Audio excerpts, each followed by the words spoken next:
يا أيها الذين آمنوا صلوا عليه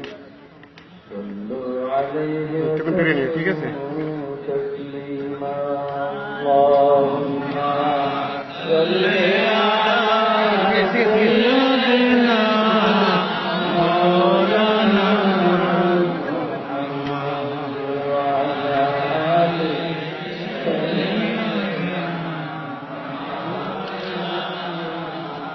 محمد وعلى آل سيدنا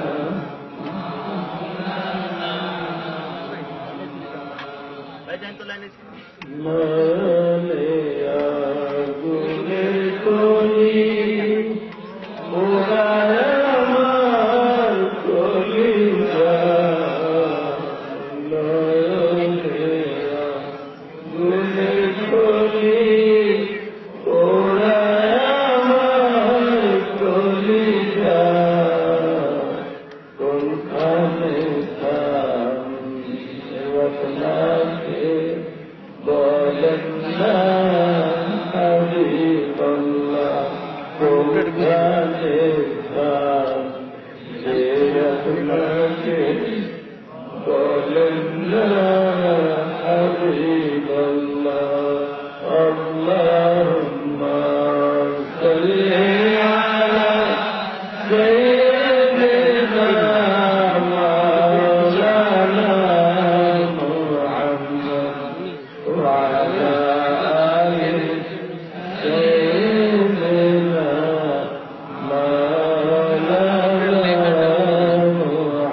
বিশেষ ওয়াজ শরীফে ইমাম তরিকত রাদিয়াল্লাহু আনহু ওয়াজ শরীফে আমাদের এই প্রার্থনা যে এই বাংলাদেশের জন্য বিশেষ করে প্রত্যেক এই দেশবাসীর মোনাজাত করা দরকার, আল্লাহর দরবারে ফরিয়াদ করা দরকার যে আমরা খুব কঠিন সময়, অত্যন্ত কঠিন সময় পার করতেছি। এই বাংলাদেশে বর্তমানে যেই দুর্ভিক্ষ, এই দুর্ভিক্ষটা বাংলাদেশের দুর্ভিক্ষ শুধু খাওয়া পড়ার দুর্ভিক্ষই নয়, এই দুর্ভিক্ষটা চারিত্রিক পদস্খলনের তেমনিভাবে আমাদের বিশ্বাসের দুর্ভিক্ষ দেখা দিয়েছে। আমরা না আল্লাহর উপরে ঈমান আনতেছি সঠিকভাবে, আল্লাহকে মানার মতো মানতেছি, না আল্লাহর বন্ধুকে মানার মতো মানতেছি। আমাদের পুরাপুরি আত্মসমর্পণ করলে যাকে মুসলমান বলা হয়, সে আত্মসমর্পণ আমাদের মধ্যে নাই। আজকে ঈমানের জন্যটা, বিশেষ করে ঈমানের যে ক্রাইসিস বা আমাদের দুর্ভিক্ষ দেখা দিয়েছে, এটা থেকে পরিত্রাণ পাওয়ার আমাদের বিশেষ প্রয়োজন। সারা বিশ্ব মুসলিমের অবস্থা যেই পর্যায়ে পৌঁছে গেছে, এর থেকে বাঁচার একটাই পথ আছে যে আমরা যদি আল্লাহর দেয়া রহমতের কাছে যাই। এই রহমত শুধু মানুষের জন্য নয়, এই রহমত শুধু জিনের জন্য নয়, এই রহমত শুধু এই দুটি প্রাণীর জন্য নয়, সমস্ত মাখলুকাতের জন্য যিনি রহমত, রাহমাতুল লিল আলামিন, সেই রাহমাতুল্লাহ আলামিন সাল্লাল্লাহু আলাইহি ওয়াসাল্লামের কাছে যেতে হবে। আমরা এই দেশের জন্য মুনাজাত করব, আখেরি মুনাজাত পর্যন্ত সবাই ইনশাআল্লাহ। এই দেশে যা কিছু পরিবর্তন এসছে, কিন্তু আমরা আশা করব বিশ্বাস শুধু আবার পরিবর্তন আসবে। আমাদের আকীদা বিশ্বাসের যে খুঁত আছে, যেই হামলা আছে, আমাদের যেই শত্রুতা আছে, এই থেকে নির্ভর হওয়ার জন্য একমাত্র আল্লাহর নির্দেশিত পথে যেতে হবে।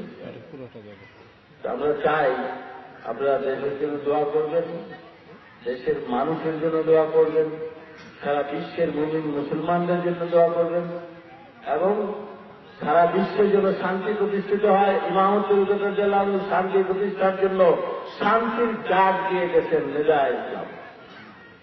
অতএব এটা খেয়াল রাখতে হবে। আজকে এখন আমার ছেলেরা কাশিটা করবে, আমি মেহমানদের সাথে ওনাদের বিদায় করতেছি। আপনারা মাহফিল সুমত করতে থাকবে ইনশাআল্লাহ, খেয়াল করে, আর সবাই আদবের সাথে চলবে। এই পর্ব শুরু হচ্ছে, তার আগে আমরা কাশিটা শুনব। নেদায়ে ইসলাম আশিক শিল্পী গোষ্ঠীর অন্য কোনো সদস্য এবং বাংলাদেশ টেলিভিশনের একটা হাদিস শিল্পী এম এ সালাম খান আপনাদের একটু কাশিদা পরিবেশন করবেন।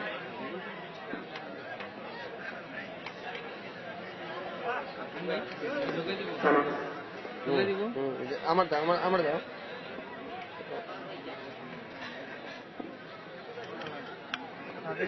উপস্থিত আশিক রাসূলগণ, আসসালামু আলাইকুম ওয়া রাহমাতুল্লাহি ওয়া বারাকাতুহু। এখন আমি হুজুর কেবলা পাক কদম মুবারকে উপস্থিত করে রেখে ওনার স্বরচিত কয়েকটি কাসিদা পরিবেশন করতে। দয়া করে অভাগারে এনেছো দরবারে, দয়া করে অভাগারে এনেছো দরবারে, কেমনে শুকরিয়া জানাই বলো না আমারে, কেমনে শুকরিয়া জানাই বলো না আমারে, দয়া করে অভাগারে এনেছো দরবারে, দয়া করে অভাগারে এনেছো এনেছো দরবারে কেমনে শুকরিয়া জানাই বলো না আমারে কেমনে শুকরিয়া জানাই বলো না আমারে কেমন করে কমিনার মুখ দেখাবো তোমারে গুনার বোঝা মাথায় নিয়ে এসেছি দরবারে কেমন করে কমিনার মুখ দেখাবো তোমারে গুনার বোঝা মাথায় নিয়ে এসেছি দরবারে তুমি ক্ষমা করলে করবেন তুমি ক্ষমা করলে করবেন আল্লাহ পরোয়ারে আমার আল্লাহ পরোয়ারে কেমনে শুকরিয়া জানাই বলো না আমারে কেমনে শুকরিয়া জানাই বলো না আমারে দয়া করে অভাগারে এনেছো দরবারে দয়া করে অভাগারে এনেছো দরবারে কেমনে শুকরিয়া জানাই কেমনে শুকরিয়া জানাই বলো না আমারে দয়া করে অভাগারে এনেছো দরবারে দয়া করে অভাগারে এনেছো দরবারে কেমনে শুকরিয়া জানাই বলো না আমারে কেমনে শুকরিয়া জানাই বলো না আমারে কেমনে শুকরিয়া জানাই বলো না আমারে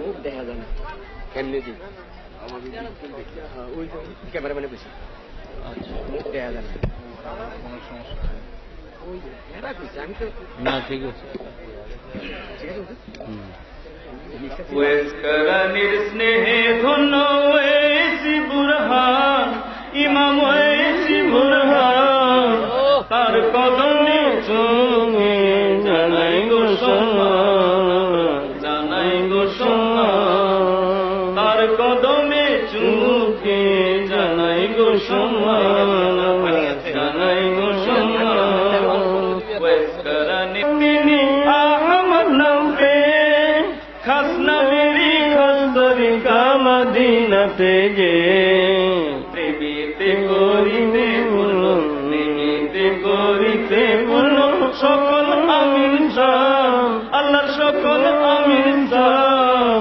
তার কদমে চুমুকে জানাই গো সম্মান জানাই গো সম্মান ওয়েসকারানির স্নেহে ধন্য ওয়েসি বুরহান ইমাম ওয়েসি বুরহান তার কদমে চুমুকে জানাই গো সম্মান জানাই গো সম্মান যত পুণ্য কাজ ইবাদত পায় না গো পূর্ণতা গরি মাথা দিলে মনে পাইবে শূন্যতা যত পুণ্য কাজ ইবাদত পায় না গো পূর্ণতা গরি মাথা দিলে মনে পাইবে শূন্যতা বিনয় পেতে এই তরিকা বিনয় পেতে এই তরিকা হাবিবের দান আল্লাহর হাবিবের দান তার কদমে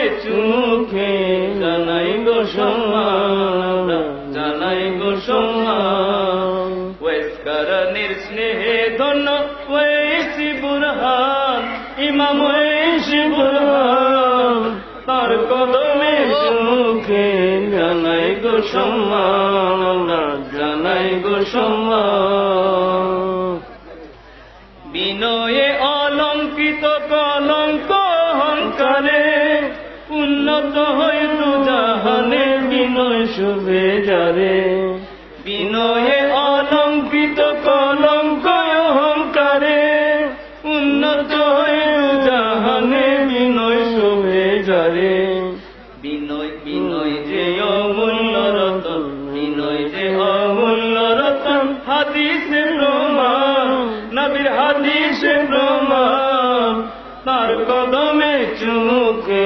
জানাই গো সম্মান, আমরা জানাই গো সম্মান। ওয়েস কারানির সে ধন্য ওয়েস বুরহান, ইমাম ওয়েস বুরহান, তার কদমে চুমুকে জানাই গো সম্মান, জানাই গো সম্মান। আগুন পানি মাটি বাতাস আরো খোলা মিলে সাজাইলেন মানুষকে আল্লাহ সূক্ষ্ম বস্তু মিলে। আগুন পানি মাটি বাতাস আরো খোলা মিলে সাজাইলেন মানুষকে আল্লাহ সূক্ষ্ম বস্তু ঢেলে। করতে হাসিল সুন্দর জীবন, করতে হাসিল সুন্দর জীবন, খোলায় উপাদান আল্লাহর খোলায় উপাদান। তার কদমে চুমুখে জানাই গো সম্মান, আমরা জানাই গো সম্মান। তার কদমে চুমুখে জানাই গো সম্মান, আমরা জানাই গো সম্মান। ওয়েস কারানির সে ধন্য ওয়েস বুরহান, ইমাম ওয়েস বুরহান, তার কদমে চুমুখে জানাই গো সম্মান, আমরা জানাই গো সম্মান। তার কদমে চুমুখে জানাই গো সম্মান, আমরা জানাই গো সম্মান। তার কদমে চুমুখে জানাই গো সম্মান, আমরা জানাই গো সম্মান।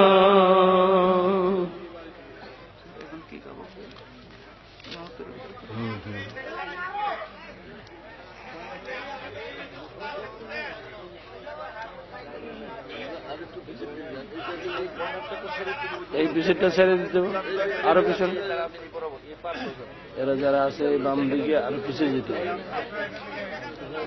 তোমরা উঠো, তোমরা উঠো।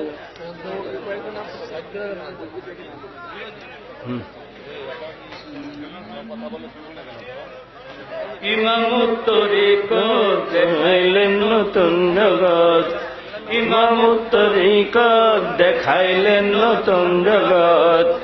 অনুপর মানুষ মাঝে হলারি মহাজগৎ, অনুপর মানুষ মাঝে হলারি মহাজগৎ। সবাই গাবেন আমার সাথে সাথে। ইমামত তরিকত দেখাইলেন নতুন জগৎ, ইমামত তরিকত দেখাইলেন নতুন জগৎ। অনুপর মানুষ মাঝে হলারি মহাজগৎ, অনুপর মানুষ মাঝে হলারি মহাজগৎ। অনুপর মানুষ থাকে বিশেষে প্রেম থাকে, অনুপর মানুষ থাকে বিশেষে প্রেম থাকে। সে প্রেম বিনয়ী বানায় যে হাবিবের মোহাব্বত, সে প্রেম বিনয়ী বানায় দেয় হাবিবের মোহাব্বত। অনুপর মানুষ মাঝে হলারি মহাজগৎ, অনুপর মানুষ মাঝে হলারি মহাজগৎ। ইমামত তরিকত দেখাইলেন নতুন জগৎ, ইমামত তরিকত দেখাইলেন নতুন জগৎ। অনুপর মানুষ মাঝে হলারি মহাজগৎ, অনুপর মানুষ মাঝে হলারি মহাজগৎ। যে প্রেম আল্লাহ হাবিব চেনায়, যে প্রেম নিজে নিষ্ঠি বুঝায়, যে প্রেম আল্লাহর হাবিব চেনায়, যে প্রেম নিজের নিষ্ঠি বুঝায়। জগৎবাসীর জন্য সে প্রেম কত বড় নেয়ামত, জগৎবাসীর জন্য সে প্রেম কত বড় নেয়ামত। অনুপর মানুষ মাঝে হলারি মহাজগৎ, অনুপর মানুষ মাঝে হলারি মহাজগৎ। ইমামত তরিকত দেখাইলেন নতুন জগৎ, ইমামত তরিকত দেখাইলেন নতুন জগৎ। অনুপর মানুষ মাঝে হলারি মহাজগৎ, অনুপর মানুষ মাঝে হলারি মহাজগৎ।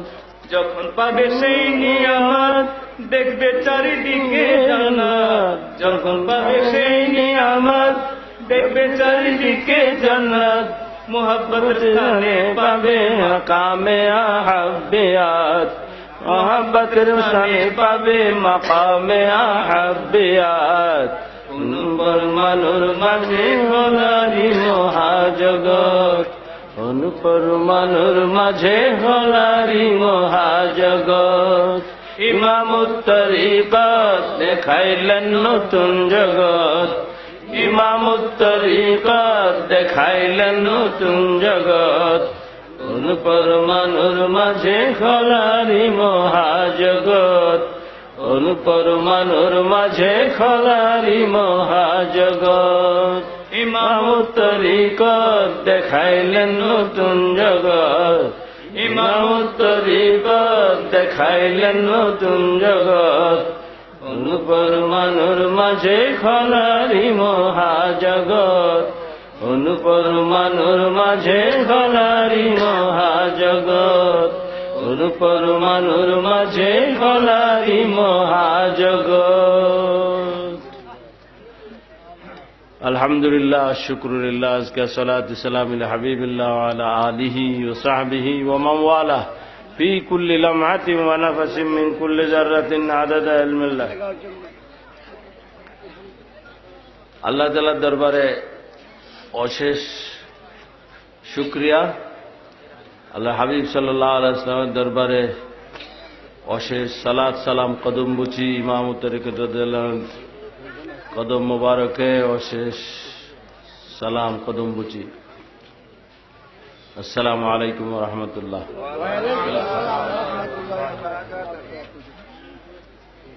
আমার মনে হয় যে আজকে ইমাম তরিকত রাদিয়াল্লাহু আনহুর দরবারের যারা আশিকিন তাদের জন্য অত্যন্ত বড় খুশনসিব যে ইমামত তরিকত রাদিয়াল্লাহু আনহুকে কেন ভালোবাসি আমরা, এটা বুঝার এই যে কাসিদা আমাদের আহমেদ সালাম খান পরিবেশন করলেন, এর দ্বারা বুঝতে পারি আমরা যে তিনি একটা মহাজগতের সন্ধান দিলেন। একটা জগতের সন্ধান না, একটা মহাজগতের সন্ধান দিলেন। অতএব শুধু এই বিষয়টা যে কত মহান এই জিনিসটা বুঝাবার জন্য আরো কতগুলো কাসিদা ইনশাআল্লাহ আছে, যেগুলো এই কাসিদাগুলোর জন্য ক্যাসেটও রয়ে গেছে। এবার আমাদের জন্য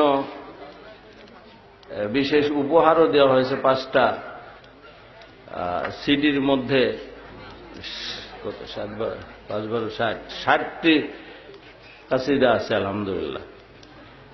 এর মধ্যে পরিচয় কিভাবে হয়, ফলে পরিচয়, তাই না? ইমামত তরিকত রাদিয়াল্লাহু আনহুর যে অবদান, এই খলার আবিষ্কার, এটা উনার মাধ্যমে আমরা পেয়েছি আলহামদুলিল্লাহ। বিজ্ঞান বলে আবিষ্কারক, কিন্তু আমাদের তরিকত বলে যে না, আবিষ্কারক না, তিনি ধারক বাহক। তিনি পেলেন কার কাছ থেকে? আল্লাহর বন্ধু হাবিব সাল্লাল্লাহু আলাইহি ওয়াসাল্লামের কাছ থেকে। বলেন শুকর আলহামদুলিল্লাহ। এটাই হলো বড় কথা। পৃথিবীতে এখন মুসলমানের সংখ্যা 2.25 কোটি। 2.25 কোটির মধ্যে আল্লাহর ওলি অনেক আছেন, অনেক আশেক আছেন, আল্লাহর বন্ধুর পাগল অনেক আছেন। কিন্তু তার মধ্যে আল্লাহ হাবিব সাল্লাল্লাহু আলাইহি ওয়াসাল্লাম তিনি যাকে বেছে নিয়েছেন, এই দায়িত্ব দেওয়ার যোগ্য মনে করেছেন, পৃথিবীতে আজকে যত লোক আছে এই 250 কোটির মধ্যে আমরা যারা আজকে উপস্থিত, আমার বিশ্বাস যে আমরা সবাই গৌরবান্বিত। আলহামদুলিল্লাহ। কারণ যাকে আল্লাহ হাবিব সাল্লাল্লাহু আলাইহি ওয়াসাল্লাম বেছে নিয়েছেন, যাকে মনোনীত করেছেন, তার কদম মোবারকে আমরা হাজির। শুকর আলহামদুলিল্লাহ। যাকে এই দায়িত্ব দিয়েছেন, পৃথিবীতে এই বিশেষ প্রেম অন্তরে জাগাবার জন্য। আর এই বিশেষ প্রেমটা কিন্তু এখানে বলা আছে যে এই খলার মাঝে, লতিফা খলার মাঝে একটা বিশেষ এক প্রেম আছে, তাই না? এই বিশেষ প্রেমটাই যদি কারো মধ্যে আসে তাহলে সে বিনয়ী না হয়ে পারে না। আর যে যত বিনয় হবে আল্লাহ তাআলার দরবারে তার তত সম্মান। কথাটা কখন বোঝা যাবে? হাসরের মাঠে। হাসরের মাঠে আল্লাহ তাআলা বিশেষ বিশেষ সম্মানে ভূষিত করার জন্য আল্লাহ তাআলা এক একজনকে, যেমন যারা মুয়াজ্জিন আজান দেবে তাদের জন্য একটা বিশেষ সম্মান আছে, যারা কোরআনে হাফেজ তাদের জন্য বিশেষ সম্মান আছে, যারা ইনসাফগার বাদশাহ, আদেল বাদশাহ, তাদের জন্য একটা সম্মান আছে, যারা আল্লাহর ওলি তাদের একটা সম্মান আছে, যারা পাগল তাদের একটা সম্মান আছে। পাগলদের একটা কাতার হবে, আলেমদের কাতার হবে। ঠিক তেমনি ভাবে আলেম আমরা বলি যে কিতাব পড়লে আলেম হয়, কিন্তু আমার কাসিদের মধ্যে আছে আলিফ বা তাসা পড়লে আলেম হয় না। আছে কাসিদা, শুনেছেন আপনারা? এই আলেম হতে গেলে হ্যাঁ আংশিক আলেম বলা যায়। যেমন ডাক্তার যিনি, তিনিও একজন আলেম, যিনি ইঞ্জিনিয়ার তিনিও একজন আলেম। এমনি ভাবে যারা শরীয়তের আলেম তারাও কিছুটা জ্ঞান রাখে, কিন্তু পূর্ণতা হাসিলের জন্য তরিকতের জ্ঞান লাগবে, ইলমে মারেফাত লাগবে। শরীয়ত, তরিকত, হাকিকত, মারেফাত, এই চারটার সমন্বয়ে একটা পূর্ণতা আসবে ইনশাআল্লাহ। তো ইমাম তরিকত রাদিয়াল্লাহু আনহু ওনার অবস্থান সম্বন্ধে আমাদের কিন্তু বুঝতে হবে। দুটা শব্দ আছে পূর্ণতার জন্য, একটা হলো কামেল আর হলো মুকাম্মেল। কামেল যে নিজে পূর্ণ, আর মুকাম্মেল তিনি যিনি আরেকজনকে পূর্ণ করতে পারেন। এখন বক্তারা দেখা যায় গলার সুর ভালো, বাস নিজে ফিরে কামিল মুকাম, আর মানে কেউ 42টাও লাগায়। তো এগুলা অত্যন্ত আমাদের বুঝতে হবে যে আমরা আরেক মূর্খ জগতে পৌঁছে গেছি, যেটার আইয়ামে জাহেলিয়াত বলা হইতো আগে। সেটা হলো অজ্ঞতার যুগ, মূর্খতার যুগ। সেই যুগ কিন্তু আবার ফিরে আসতেছে, মনে রাখতে হবে। আপনারা অনেকে আজকের ওয়াজ শুনেছেন, মাওলানা হাফেজ আব্দুর রাজ্জাক, সে একটা কথা বলেছে আমার কানে খুব লাগছে, যে আবার একটা কারবালা আসতেছে। এই কথাটা আর কারো মুখে আপনারা শুনছেন কিনা আমি জানি না। আমি সবার কথা স্পষ্ট শুনতে পাই নাই, কারণ অনেক লোক আমার এখানে ভিড় করতেছে, আমি হয়তো এদিকে মনোযোগ দিতে পারি নাই। কিন্তু আমার নিয়ম হলো আমি প্রত্যেকের প্রতিটি কথা শোনার চেষ্টা করি, কিন্তু মাইক আমার দিকে এমনভাবে দেওয়া হয় নাই বোধহয়, অথবা লোকের ঝামেলে ভিড়ে আমি শুনতে পারি নাই। কিন্তু আমি এই কথাটা যে আরেকটা কারবালা আসতেছে, যদি তাই হয় কত কঠিন হবে, কত ভয়াবহ হবে, কত করুণ তার পরিণতি হবে।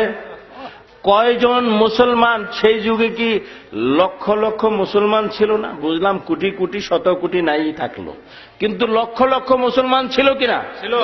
যদি থাকে তাহলে কয়জন ছিল কারবালার ময়দানে? আল্লাহ হাবিব সাল্লাল্লাহু আলাইহি ওয়াসাল্লামের বংশধরের সাথে কয়জন ছিল? মাত্র 82 জন ছিলেন, আলে বায়েতের 72 জন ছিলেন, আর বাকি 10 জন ছিলেন ওনাদের জান নেসার সাহাবাদের মধ্যে, যারা আশেক ছিলেন, পাগল ছিলেন, আলে বায়েতের প্রেমে ছিলেন, প্রেমিক ছিলেন। এখন পরীক্ষা করলে কয়জন আমরা পাশ করতে পারবো? ইমানের পরীক্ষা নেওয়া হবে, এর মধ্যে কোনো কেউ পরীক্ষা ছাড়া পাশ করবে এটা হবে না।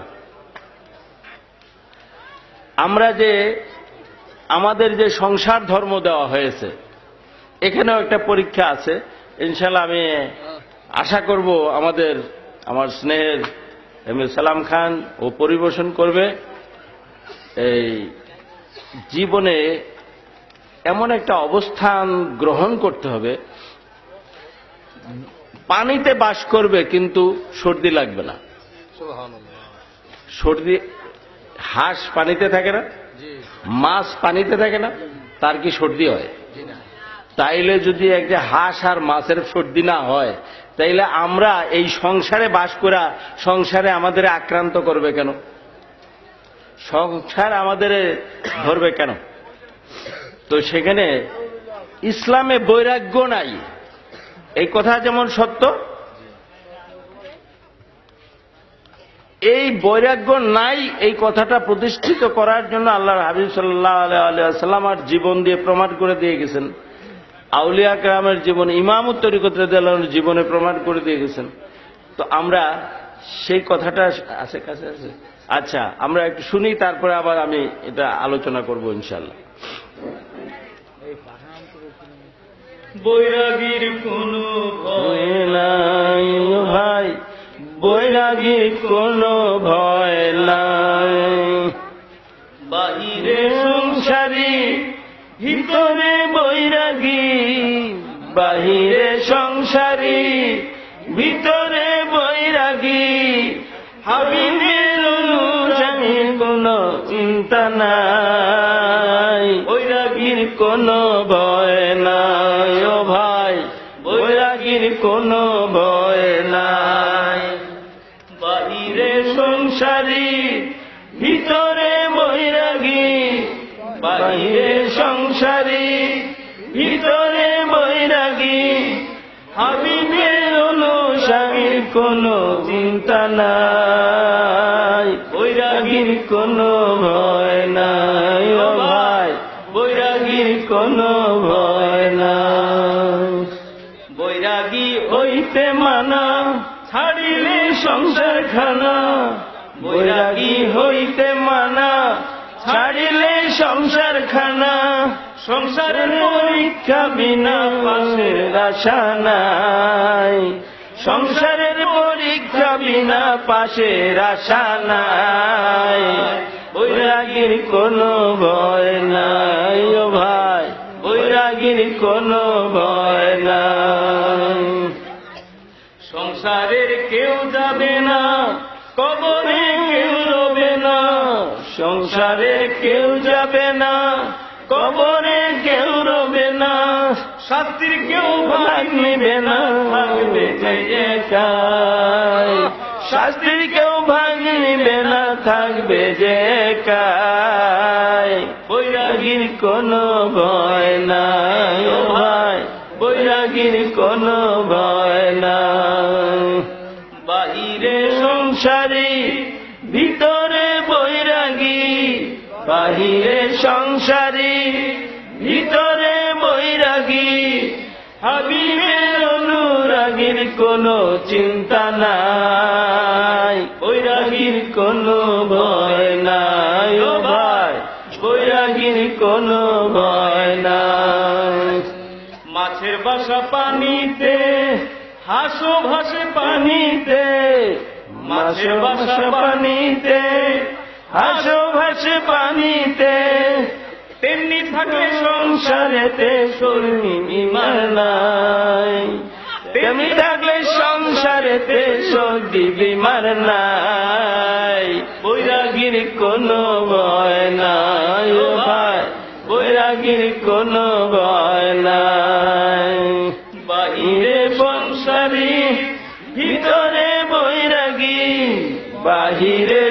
সংসারী, ভিতরে বৈরাগী, হাবিবের অনুরাগীর কোনো চিন্তা নাই, বৈরাগীর কোনো ভয় নাই ও ভাই, বৈরাগীর কোনো ভয় নাই ও ভাই, বৈরাগীর কোনো ভয় নাই। আলহামদুলিল্লাহ, আমরা বুঝতে পারছি এবার ইমামত তরিকত রাদিয়াল্লাহু আনহু কত বাস্তব ছিলেন। এই যুগের জন্য উনি নূতন নূতন যা প্রয়োজন, শুনতে নূতন, কিন্তু যা প্রয়োজন তিনি তা দিয়ে গেছেন। কারণ তিনি ইমামত তরিকত রাদিয়াল্লাহু আনহু, ইমামত তরিকত হওয়ার আগে তিনি ছিলেন মুজাদ্দিদে জামান। মুজাদ্দিদে জামান এই কথাটা আমাদের জানা ছিল না, কিন্তু তার মুর্শিদ কেবলা, তার মুর্শিদ কেবলা কুতুবুল ইরশাদ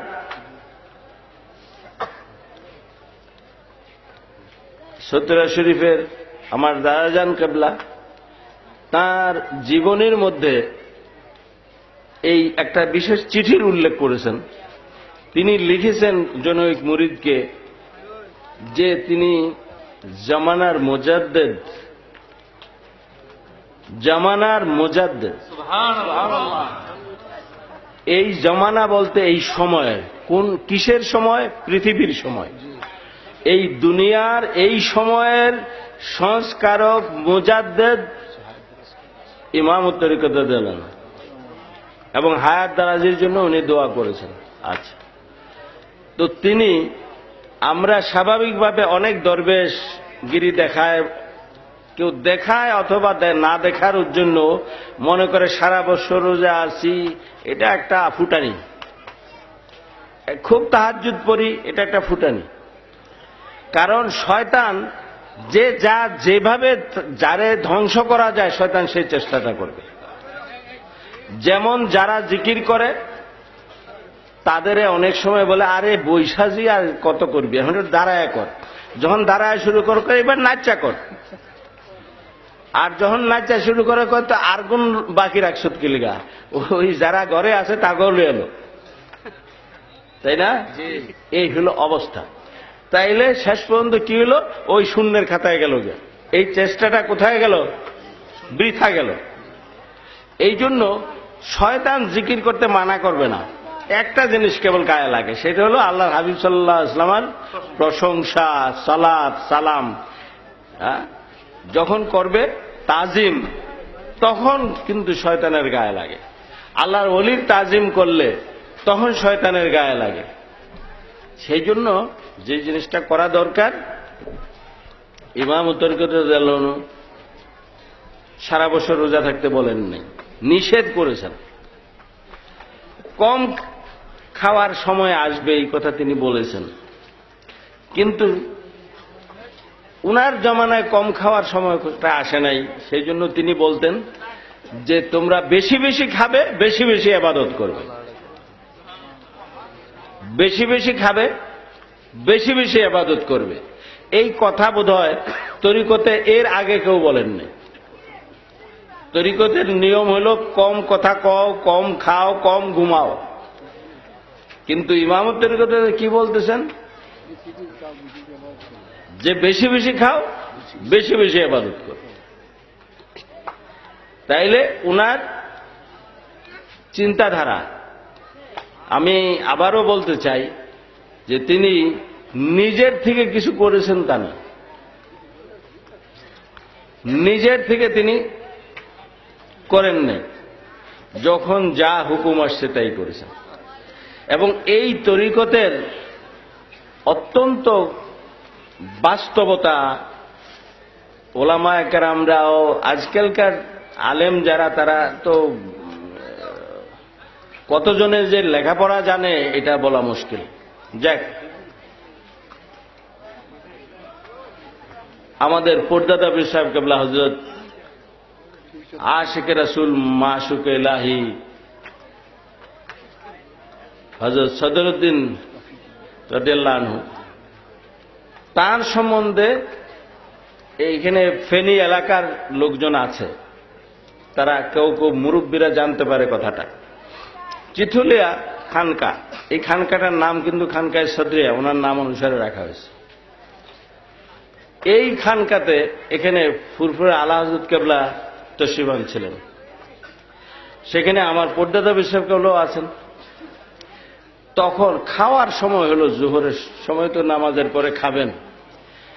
এখন উনি এমন এক হালে আছেন, কেউ সাহস পাইতেছে না ওনাকে বলার জন্য যে মেহরবানি করে দুপুরের খানা গ্রহণ করেন। তো কি করলেন, ওনার মুর্শিদ কেবলা যিনি ফুরফুরে আলা হযরত কেবলা, ওনার কাছে গেলেন যে হুজুর, আমরা তো ওনাকে কিছু বলতে সাহস পাচ্ছি না, আপনি না বললে বোধহয় খাবেন না। কি কথা, কিন্তু কেউ আলাপ মানে পিছনে কথা বললে তো মুশকিল, কথা বলা যাবে না। তাইলে কি দাঁড়ালো, এই অবস্থা শুনে তিনি কি উত্তর দিলেন? ফুরফুরে আলা হযরত কেবলা কি বললেন যে বাবারা, তোমরা আমাকে বলতেছো ওনাকে বলার জন্য, উনি আল্লাহর হাবিব সাল্লাল্লাহু আলাইহি ওয়াসাল্লামের হুকুম ছাড়া উনি খাবেন না। তাইলে ওনার মুর্শিদ কেবলা ওনাকে এই অনুরোধ করার চেষ্টা করেন নাই, কারণ ওনার এই জ্ঞান আছে যে আমার খলিফা হতে পারে, আমার মুরিদ হতে পারে, তার শান আল্লাহর হাবিব সাল্লাল্লাহু আলাইহি ওয়াসাল্লামের দরবারে এতই নিকটে, এতই প্রিয়, এতই ফেদা, এতই আশেক, এতই পাগল, যিনি বিলীন হয়ে গেছেন। এবং তাতে অবস্থা এই হয়েছে যে আল্লাহ হাবিব সাল্লাল্লাহু আলাইহি ওয়াসাল্লামের হুকুম ছাড়া তিনি খান না, ঘুমান না, কথা বলেন না। সুবহানাল্লাহ। এই তরিকার বৈশিষ্ট্য বলার আগে আমাদের ধারাবাহিকতা যদি জানতে হয়, হযরত ফতে আলী ওয়াইসি রাদিয়াল্লাহু আনহু, উনি উনার দাদা পীর সাহেব কেবলা, আমার পরদাদা পীর সাহেব কেবলার দাদা পীর সাহেব কেবলাকে হযরত ফতে আলী ওয়াইসি রাদিয়াল্লাহু আনহু,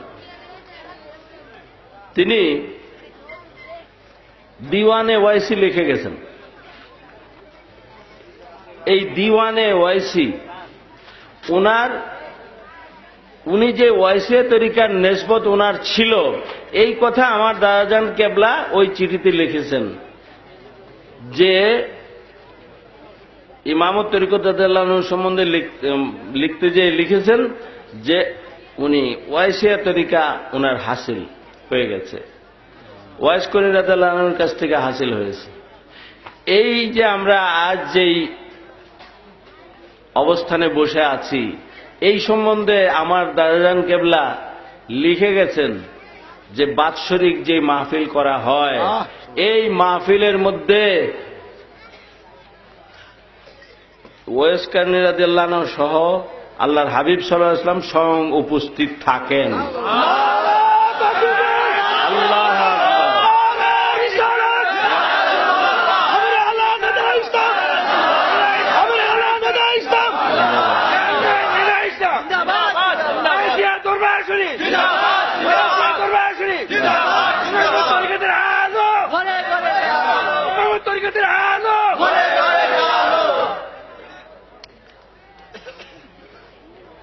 অতএব পৃথিবী ইমামত তরিকত রাদিয়াল্লাহু আনহুর সম্বন্ধে বেশি কিছু বলার প্রয়োজন করে না। একটা কথা, খুব সংক্ষেপ ছোট কথায় অনেক কিছু হয়, তাই না? যে কোন কথার উত্তরে তিনি বলেছিলেন যে হাসরের দিন দেখা যাবে কে বড় পীর কে ছোট পীর। হলো, আমাদের সিলসিলারও কিছু লোক আছে, তারা যারা আমার হাতে বয়াত অথবা ইমামত তরিকত রাদিয়াল্লাহু আনহুর হাতে বয়াত, তারা আমারই মুর্শিদ কেবলা হযরত ইউসুফ রেফাই মাদ্দাজিলুল আলী, ওনার কাছে বয়াত হইয়া আরে আমরা তো উনার কাছে মুরিদ, ফরাজি গান্ধীর মুরিদের এখন আর তো কোনো প্রয়োজনই নেই এই নাম দেওয়ার। এরকম বেয়াদব বহুত আছে। ইমাম তরিকত রাদিয়াল্লাহু আনহু একবার বলেছিলেন যে আমি এই কয়টা লোকের খলিফার খাতার থেকে নাম কেটে দিলাম, কিন্তু মুরিদের খাতার থেকে যদি কেটে দেই তাহলে আর সামনে দিয়ে বলেন নাই, তাহলে আর তুমি জায়গা দাও মানুষের দেখার জন্য। কি বলেন? আর কিছু বললেন না, বললেন যদি আমার মুরিদের খাতার থেকে নাম কেটে দেই তাহলে কি হবে? এই চুপ হয়ে গেল। তাহলে বুঝতে হবে যে এমন সত্তা ইমাম তরিকত রাদিয়াল্লাহু আনহু, যিনি নাম কেটে দিলে আল্লাহর হাবিব সাল্লাল্লাহু আলাইহি ওয়াসাল্লামের উম্মত থেকে নামটা কেটে যায়। মনে রাখতে হবে, সরকারের তরফ থেকে কোন দপ্তরের যিনি দায়িত্বে আছেন তিনি যদি কাউরে কোনো জিনিস বাতিল ঘোষণা করে তো এটা সরকারের ঘোষণা হলো না? কি সরকার কোনো দেখা যায় কেউ? সরকার কারে কয় এই কথা কেউ দেখাইতে পারবে না, তবে সরকারের একটা অনুভূতি দিতে পারবে। ডিসি সাহেবও সরকারের একজন। ডিসি সাহেব যেই কথাটা বলবেন সেটাও সরকারের পক্ষ থেকে হয়ে যাবে। অতএব সরকার বলতে কোনো চেহারার কেউ নাই। আছে কোন সরকারের কোন চেহারা আছে? যে যখন যায় হ্যাঁ কয় যে অমুকের সরকার, বলে না? তাইলে কোন নির্দিষ্ট চেহারা সরকারের নেই। তো আল্লাহ তাআলার সরকার যেটা, আল্লাহ তাআলার সরকারের সমস্ত দায়িত্ব আল্লাহর হাবিব সাল্লাল্লাহু আলাইহি ওয়াসাল্লাম। যেই জিনিসগুলো আজকে একজন আলোচনার মধ্যে আমি যা শুনেছি বলেছে যে 5টা জিনিস আল্লাহ নিজের হাতে রেখে দিয়েছেন, সেই 5টা জিনিসও আল্লাহ হাবিব সাল্লাল্লাহু আলাইহি ওয়াসাল্লাম জানেন। আমার হযরত রেফাই মাদ্দাজিলুল আলী মুর্শিদ কেবলা তিনি আদিল্লাহ আহলে সুন্নাহ ওয়াল জামাআহ এই কিতাব উনি লিখেছেন, তার মধ্যে এই 5টা দলিল দিয়েছেন। এই 5টা এলিমের 5টা ক্ষমতা শুধু আল্লাহর এলিমে আছে তা না, আল্লাহ হাবিব সাল্লাল্লাহু আলাইহি ওয়াসাল্লামও জানেন। এই দলিলগুলো তিনি দিয়েছেন এই কিতাবের মধ্যে। এই কিতাবটার বাংলা অনুবাদ আছে। অতএব আমি গত উরুস শরীফে কি আলোচনা করেছিলাম আপনাদের কি মনে আছে? সবাই বলতে পারবেন কোন পয়েন্ট, বিশেষ পয়েন্ট কি আলোচনা করেছি আমি গত উরুস শরীফে? তার মধ্যে সবচেয়ে উল্লেখযোগ্য কোন কথাটি ছিল কেউ বলতে পারবেন? এই কত খাওয়া পেটে গেছে, এটি থাকে কেমনে, কত বেরিয়ে গেছে, তাই না? এই বিদ্যাও বেরিয়ে গেছে, ওয়াজও বেরিয়ে গেছে, নসিহত বেরিয়ে গেছে না। সেখানে কি জিনিস বলা হয়েছে? যে গায়েবের জগতের মালিক আল্লাহ তাআলা এবং এই গায়েবের জগতের এই চাবিটা আল্লাহ হাবিব সাল্লাল্লাহু আলাইহি ওয়াসাল্লামকে দিয়ে দিয়েছেন। এর অর্থ এটা তালা বন্ধ থাকে, যখন যাকে দেওয়ার প্রয়োজন হয় তখন যার কাছে চাবি তিনি দিবেন। তো প্রয়োজনটা বোধ করবেন মালিক না যার কাছে চাবি আছে তিনি। যার কাছে চাবি দায়িত্ব আছে তিনি বুঝবেন কার জন্য খুলতে হবে, কার জন্য বন্ধ রাখতে হবে। তাহলে তো স্বাভাবিক চোরের জন্য ঘর বন্ধ রাখতেই হবে না? ঘরের গেট বন্ধ রাখতে হবে না? বাড়ির গেট বন্ধ রাখতে হবে না? চোরের জন্য, ডাকাতের জন্য, ক্ষতিকর এমন লোকের কাছ থেকে বাঁচাইতে হবে। ঠিক আছে? তো এই কথাটুকু যথেষ্ট। আল্লাহ হাবিব এই যে 5টা দলিল দেওয়ার কোনো প্রয়োজন নাই, আমার এই একটা কথা যথেষ্ট। ঠিক না? চাবি যদি থাকে তাইলে কোন জিনিসটা আর জানার বাকি রইল? হলো? আলহামদুলিল্লাহ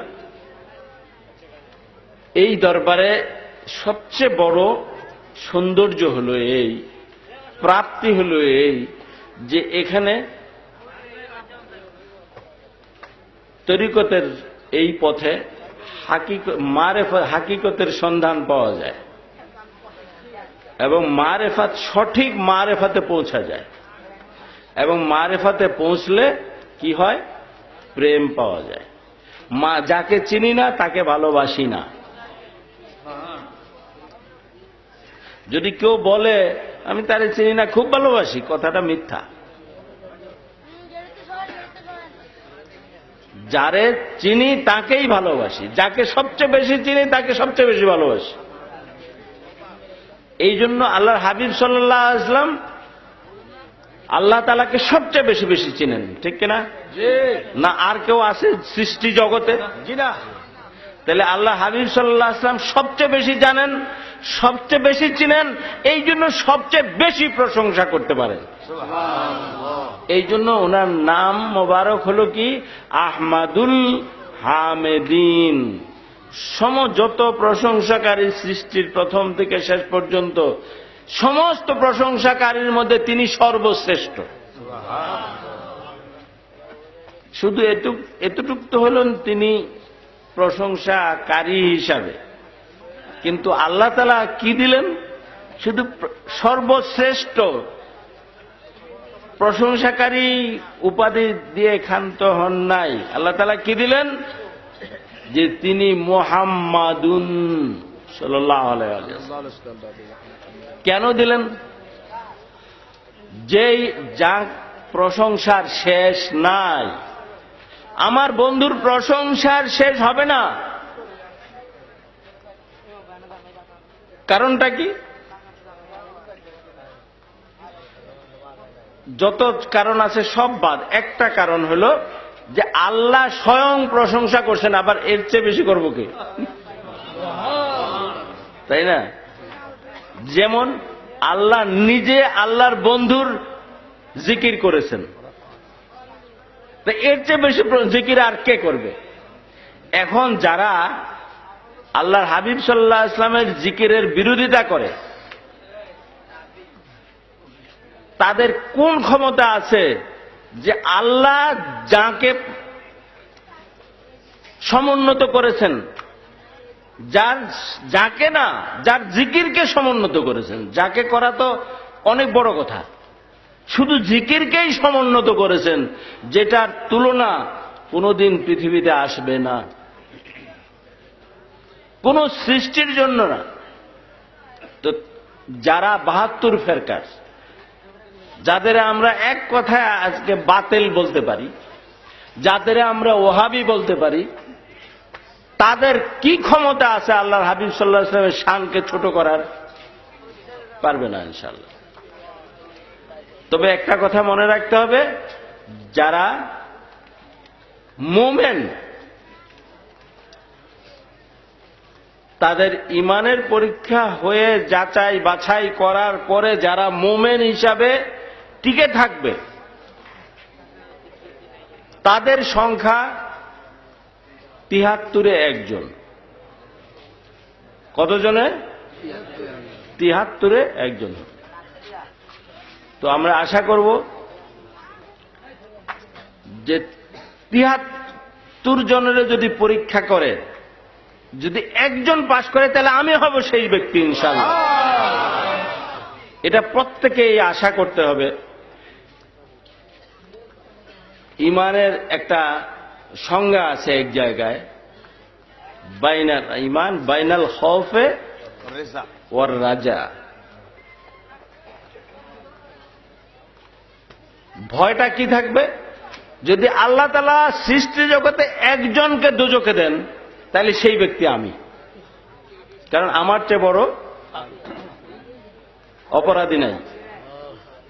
আর যদি একজনকেই মাত্র বেহেশতে দেন, জান্নাতে দিবেন, তাহলে আমি সেই ব্যক্তি ইনশাআল্লাহ।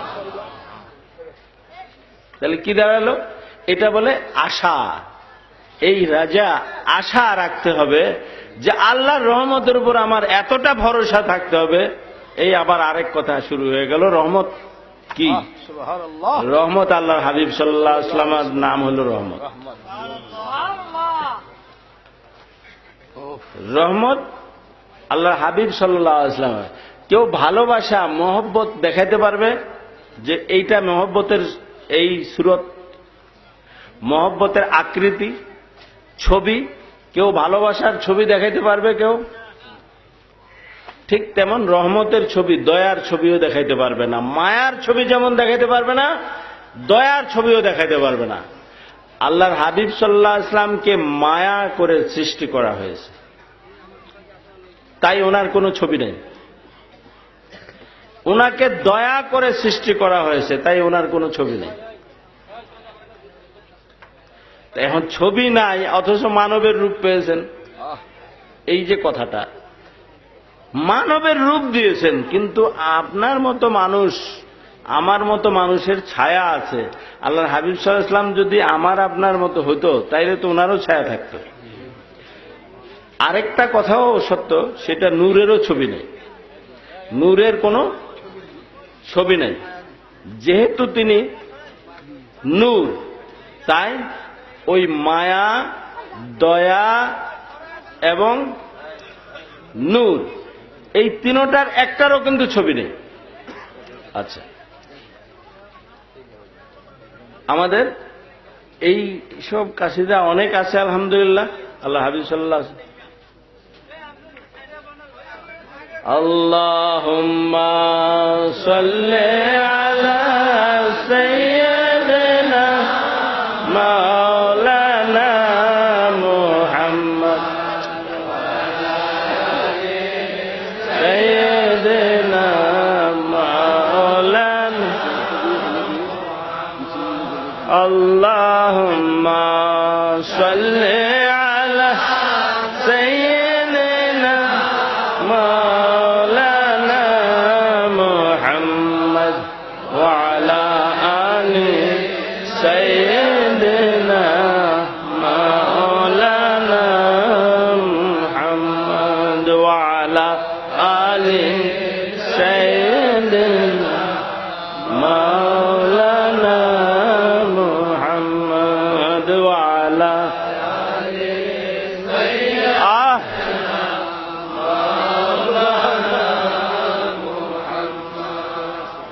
মহরম মাস, মহরম মাসের শেষ পর্যায়ে আমরা, এই মহরম মাসের শেষে এই মহরমের যতই ফজিলত আদম আলাইহিস সালাম থেকে প্রমাণিত, কিন্তু এই যুগের আখেরি নবী সাল্লাল্লাহু আলাইহি ওয়াসাল্লামের উম্মতের জন্য এটা কেন হয়েছে? এটা হয়েছে যে আল্লাহর হাবিব সাল্লাল্লাহু আলাইহি ওয়াসাল্লামের কোরবানি আল্লাহ তাআলা কবুল করেছেন।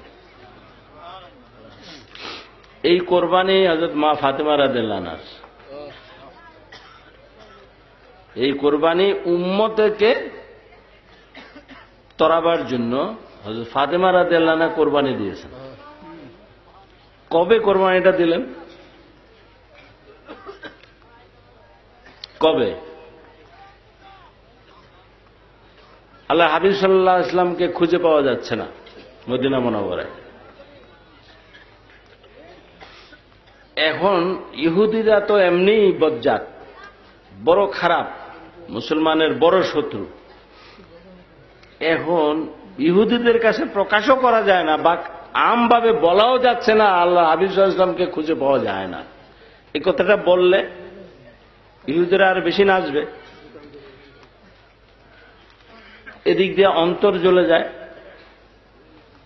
সাহাবা কেরামের অন্তরে তো আর মুখে দানা পানি নাই, শুধু তা না, অন্তরে শান্তি নাই।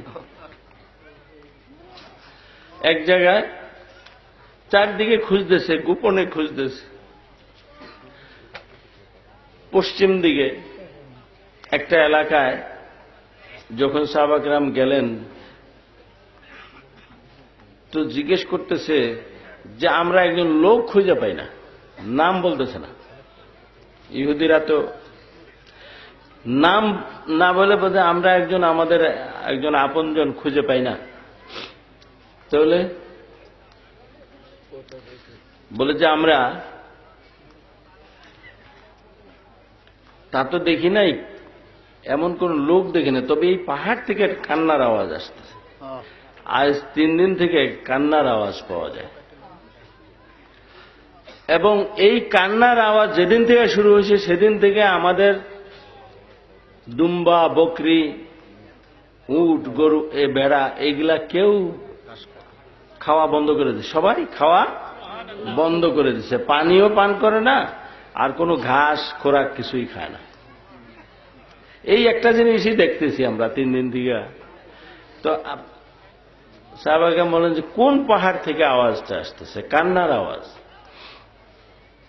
তখন এই দিক থেকে আসতেছে, মানে একটা স্বাভাবিক আওয়াজ মনে হয় যে 4 দিক থেকে আসতেছে, এরকম একটা ভাব হয়।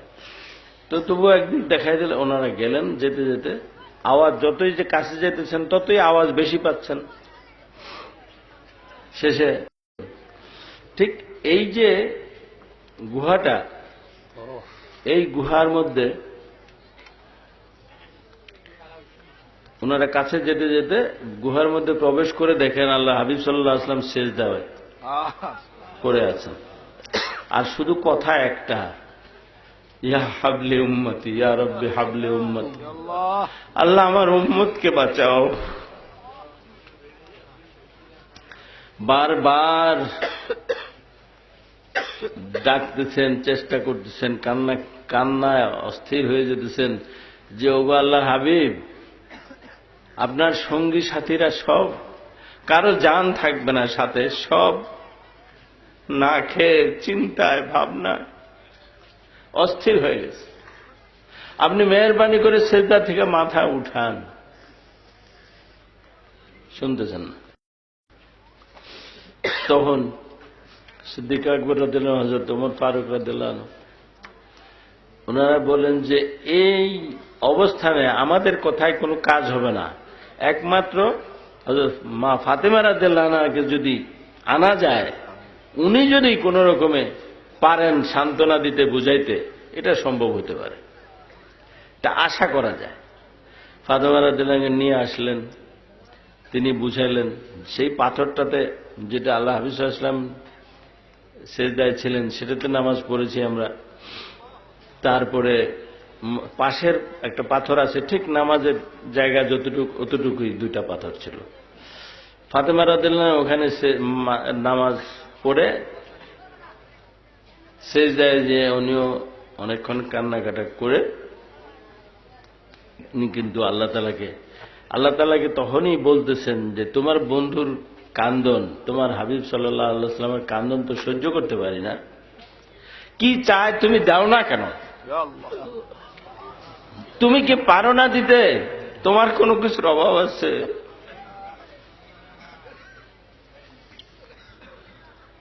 তো সিজদার থেকে তিনি মাথায় উঠে আল্লাহ হাবিব সাল্লাল্লাহু আলাইহি ওয়াসাল্লামের মাথায় হাত বুলিয়ে বলছেন যে আব্বাজান, আপনি মাথা উঠান।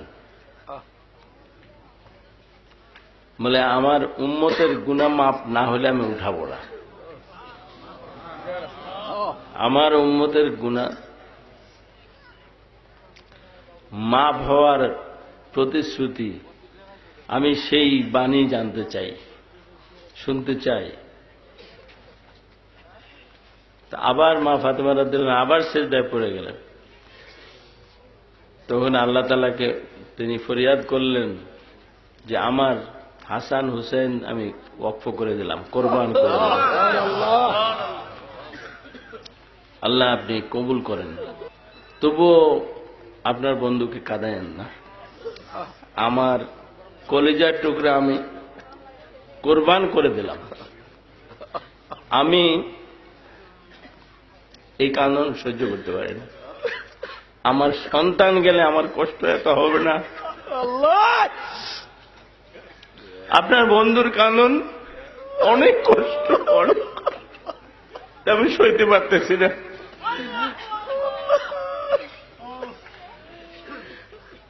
যাই হোক, আসলে কিন্তু মা ফাতেমা রাদিয়াল্লাহু আনহা সেদিনই কোরবানি দিয়ে ফেলছেন, এটা তো কবুল হবেই।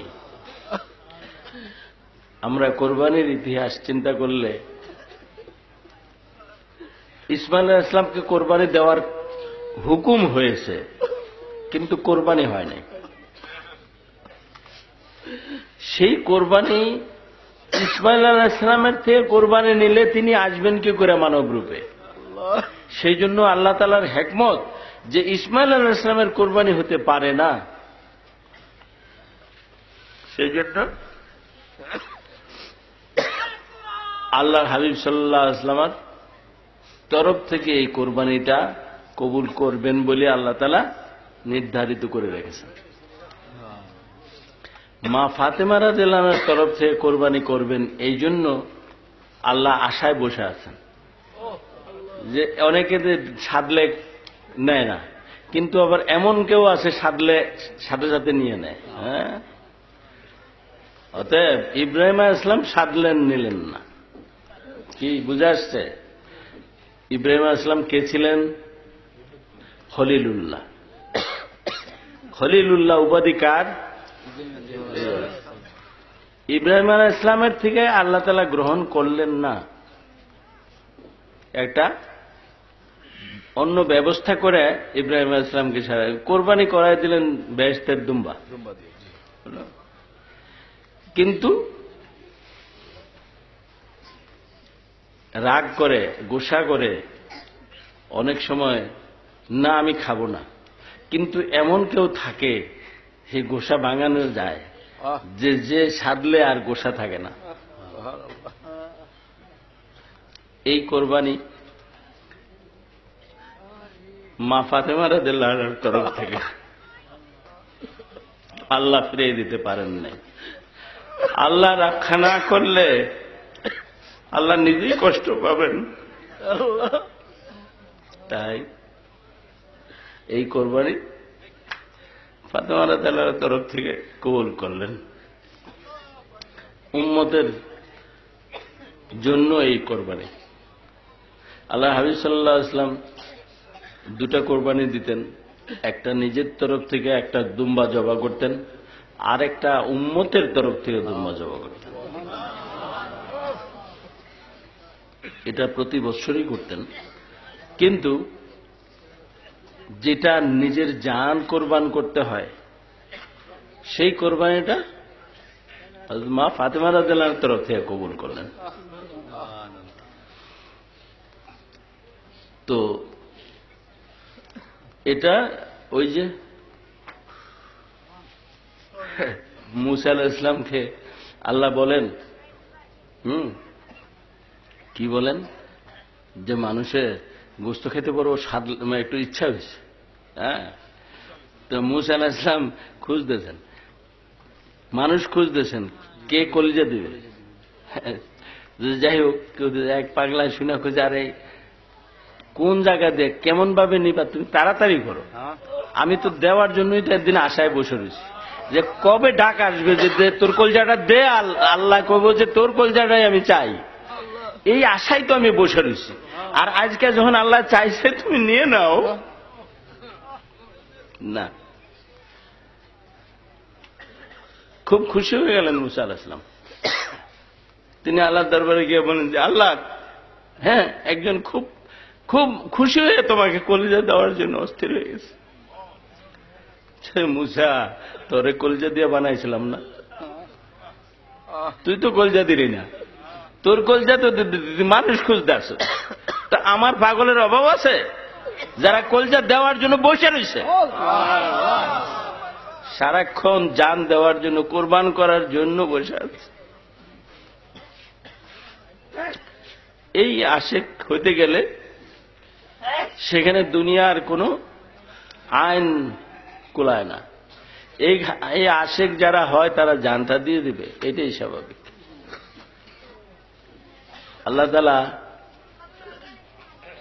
আল্লাহর ওলিদেরকে শাহাদাতের দরজা দিয়ে থাকেন। আল্লাহর ওলিরা শহীদ, আল্লাহর ওলিরা শহীদ। ইমাম তরিকত রাদিয়াল্লাহু আনহুর কাছ থেকে জীবনে প্রথম শুনলাম যে আল্লাহর ওলিরা শহীদ। এই কথা আমার জানা ছিল না, বা কোন জীবনে কোনো ওস্তাদের কাছেও শুনি নাই, কোনো কিতাবেও দেখি নাই। বলে যে আল্লাহ তাআলা জানিয়ে দিলেন ওমা ইউকতালু ফি সাবিলিল্লাহ। হ্যাঁ, আচ্ছা, যারা আল্লাহর পথে শহীদ হয় তাদের তোমরা মৃত বলো না। আচ্ছা, তাইলে এই যে তারা শহীদ, ইমামতের কথা যেন বললেন আল্লাহর এক